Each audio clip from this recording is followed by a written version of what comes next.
how would you kind of assess what Tyler has done in the first couple scrimmages and where you kind of are right now with him?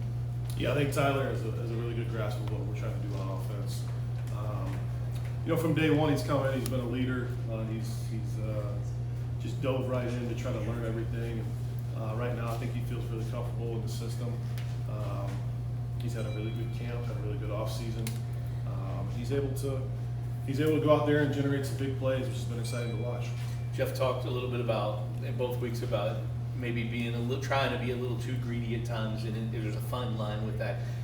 How is that? How is that to coach, or how do you coach that? Yeah, I mean, he has a big arm. He can push the ball down the field. He's not scared to let it go, which I actually think that's a big positive. You're trying to push the ball downfield, and put yards, and put points up. You want a quarterback that's going to be aggressive and going to go for it.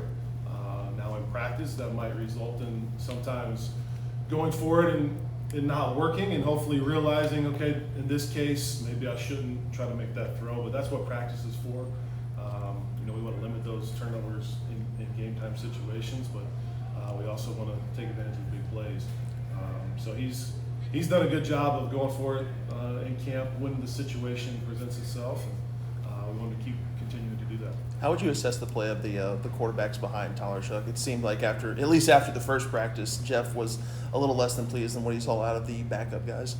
I think we have a good, healthy competition going on in the backup quarterback department. I think Pierce has done a good job of grasping the offense. He knows what to do out there now as opposed to last year. He's just getting his feet wet, so he's definitely confident in what he's doing. Harrison has shown some flashes as well of some good plays and then some bad plays, a little bit up and down. And Brady's been in our system for 3 years, so he knows what's going on out there as well. Deuce is just learning and growing every single day. But I feel good about the talent we have behind Tyler. I don't think those guys are to Tyler's level quite yet, but they're working and striving to get there every single day. Do you think at this point you would have a guy who is penciled in as the backup, or is that still in flux? We're going to continue to let those guys battle it out, continue to compete, get reps, and continue to compete. And when that time comes, when one of those guys need to go in, we can make that decision at that time. A lot of his teammates have praised Tyler's what he's done, some of the things in camp, making reference to rolling out to one side and throwing a 40-yard dart down the field. And how important is that when guys can trust and believe in the guy playing quarterback, especially this early in camp? How big is that for the team? Yeah, I think that's huge just for the confidence of the guys around him, to have the other guys within the offense, the receivers, the linemen, the running backs, the tight end, everybody just feeling really good about who's pulling the trigger, who's calling the plays when they step into the huddle. That's important. I think it gets good energy to the team, gives good energy to the offense when they think they know they can go out there and the guy pulling the trigger, they believe in. And you need that when you're trying to win football games. Brian, Tyler's talked about how injuries have defined him just in terms of his ability to respond to adversity, basically being resilient. How have you just seen that play out in terms of the way he plays? Yeah, I mean, I think his maturity level is evident. He is a seventh-year senior, so he's been through a lot. He's been through the injuries. He's been on multiple teams and multiple coaches.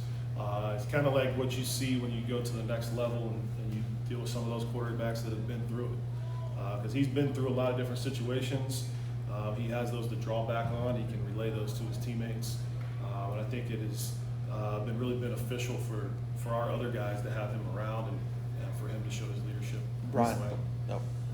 Speaking of the next level, high school he played against Brock Purdy, and then college he played, backing up Justin Herbert. How much do you feel like being around those NFL caliber quarterbacks, and then you obviously, Jeff, that kind of helped him also? Yeah, I think Tyler has a bright future. I think he has big time ability. He can make that jump to the next level for sure. He's looking to have a big year this year and to try to show everybody what he can do when he's healthy.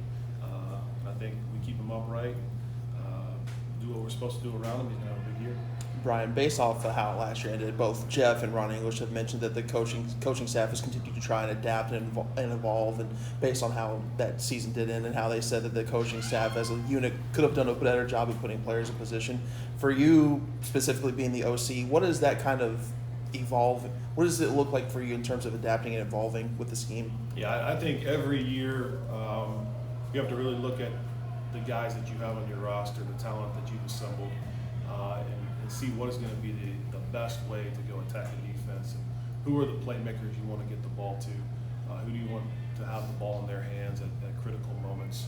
And that's different every single year. Some years you might need to pass it 50 times a game. Last year we were strong up front. We had really good running backs. So we realized that. We started running the ball more than probably we have in the past. So each year it's a different dynamic.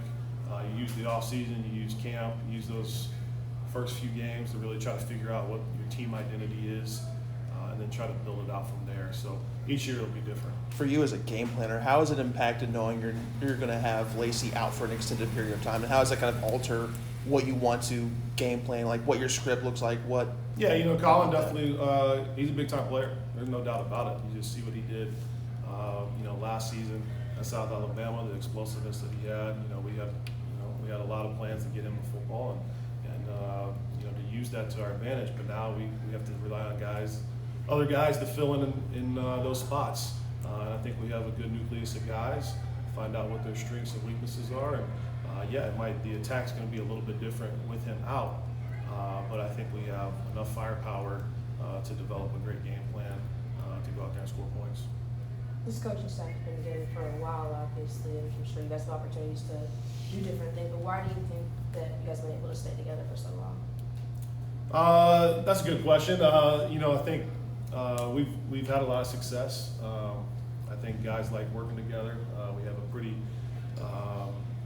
good atmosphere in the work environment where everyone's opinion matters, everyone has input, and we've had success. So guys have wanted to stay around and want to be a part of it. All right. Thanks, guys. Right. Thanks, Brian.